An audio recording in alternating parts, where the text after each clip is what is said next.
Is gaining a lot of steam online. Organizers are calling for a stimulus check. Over that number has signed this petition, and the person who wrote it out basically said they want a monthly check, $2,000 per adult every month, and then $1,000 per child every month. Now, here's a look at that stimulus petition that is gaining that steam. Again, over 2.5 million people signing it. And the person who organized it all basically says people are still struggling and unemployment is not enough. There's a ton of commotion around the gas prices and gas tax holidays expiring. As a result, gas tax holidays are no longer here. And so, it's time for the state governors to do their part and send out stimulus money. If you guys agree, tell me in the comments. And hopefully they do this, because right now, in the state of Florida, state average increased 17 cents a gallon per gas last week. It rose from $3.29 on October 31st to around $3.50 on Monday. Some Floridian families are set to receive a one-time stimulus check in order to help offset the impact of hot inflation. The governor announced that his administration is sending checks worth up to $450 per child to lower-income families in the state, and Florida is paying for the initiative by reallocating around $35 million that are received from President Biden's signature crisis relief package, the American Rescue Plan. So eligible recipients include foster parents, relatives, and even people that are needy families. Inflation has become a major political obstacle for President Biden, in which Democrats are expected to lose a thin majority. Now, one reason inflation has held its grip on the U.S. economy is that the government and American consumers continue to spend and seemingly undeterred by the price increases. According to economists, this is in fact fueling inflation. The combined impact of federal stimulus money and federal relief payments during the early months of the crisis, the soaring stock market that followed, and record low unemployment left consumers with flush in cash, prompting some to splurge on everything from homes to vehicles and vacations. CNBC reported that all of that spending helped to create a supply squeeze that led to the very price increases that we see today.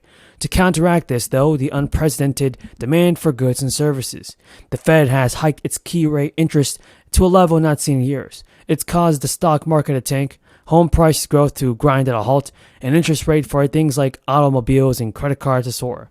As a result, economists are increasingly forecasting a significant downturn and slowdown. A senior U.S. economist even said to everybody that with a deteriorating global economy likely to weigh heavily on exports soon and the drag on domestic demand from surging interest rates still feeding through, we suspect it will be a matter of time before the economy begins to contract. But exactly when a recession will hit remains a matter of debate and could still be ways off, given a mix of indicators that paint the complex picture around the U.S. economy's health. That has given some consumers an openly minded spending holiday season, and it turns out to be the last hurrah for American spending frenzy before the economic slowdown happens next year. There have been a few signs of a let-up in U.S. purchasing in recent months, but consumer spending increased again, over again every single month. And now these strong revenues have helped to actually boost the job market.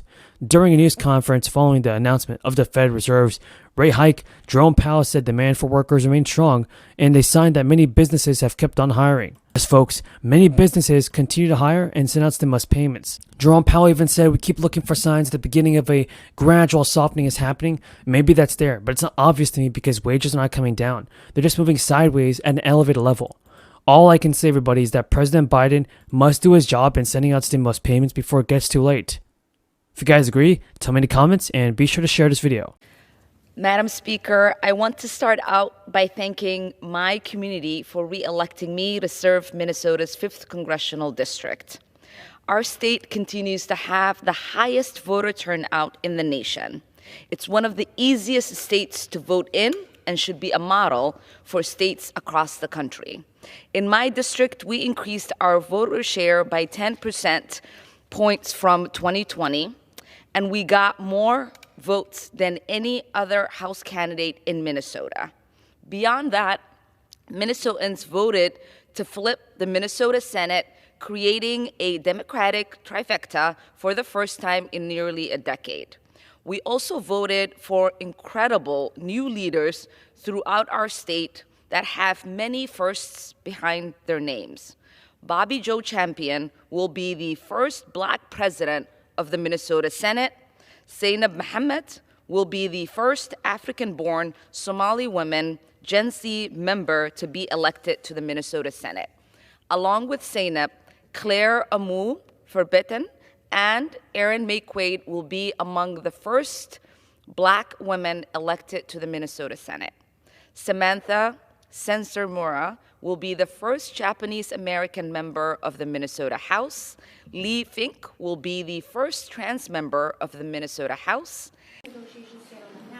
Yeah, our Republicans may not be letting us go forward, but if they don't, we're going to try to get unanimous consent. We have to show some accountability here. And when Republicans block something as simple as that, and really, in terms of its cost, not very onerous, they should be held accountable for it. We believe this should pass, and it should pass by UC.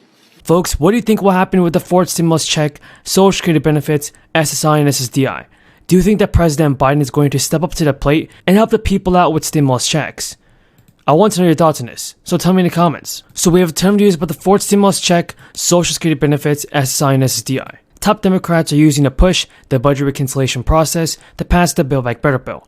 This means that we need to gain Republican support of the bill, and President Biden is debating on whether he should expand monthly benefit checks permanently. Several House Democrats have introduced a bill that would actually make the monthly $300 tax credit expansion in President Biden's $1.9 trillion bill permanent. Joe Biden thinks that the legislation could pass the Senate, but it's possible that it will face Republican opposition. According to Insider News, the measure was unveiled by Democratic representatives. Now, in a statement, these representatives said, "We must use this moment to pass the American Family Act and permanently expand and improve child tax credit by increasing the benefit to families and providing payments monthly." Biden's $1.9 trillion stimulus package that signed into law in March actually expanded child tax credits to $3,000 for each child ages 6 to 17 and $3,600 for each child under the age of 6. Under the law, the IRS was able to send the payments as monthly $250 or $300 checks, depending on the age of the child. Single parents earning $75,000 or less and couples were entitled to receiving the full amount. But lawmakers have made it clear that they want to make the enhanced child tax credit permanent. Democrats use a budget reconciliation process to pass the latest stimulus bill through Congress without Republican support, but the process can only be used once every fiscal year. So it's possible that the Biden administration could use reconciliation this time. And according to the Wall Street economist, Ed Yardeni, Democrats have just 50 votes in the Senate, and that's still a slim majority. Now, consumer settlement dropped almost 10% in May, with Americans' assessment of their current financial situation at its lowest point since 2013, when the economy was struggling with the aftermath of the Great Recession. Yet consumers continue to spend, likely due to personal savings that grew during the crisis. During the past 2 years, multiple rounds of stimulus payments and cutbacks on traveling and dining out helped bolster the personal savings rate. Stimulus checks are here, everybody, and get ready to receive them. So we have a ton of good news about the fourth stimulus payments.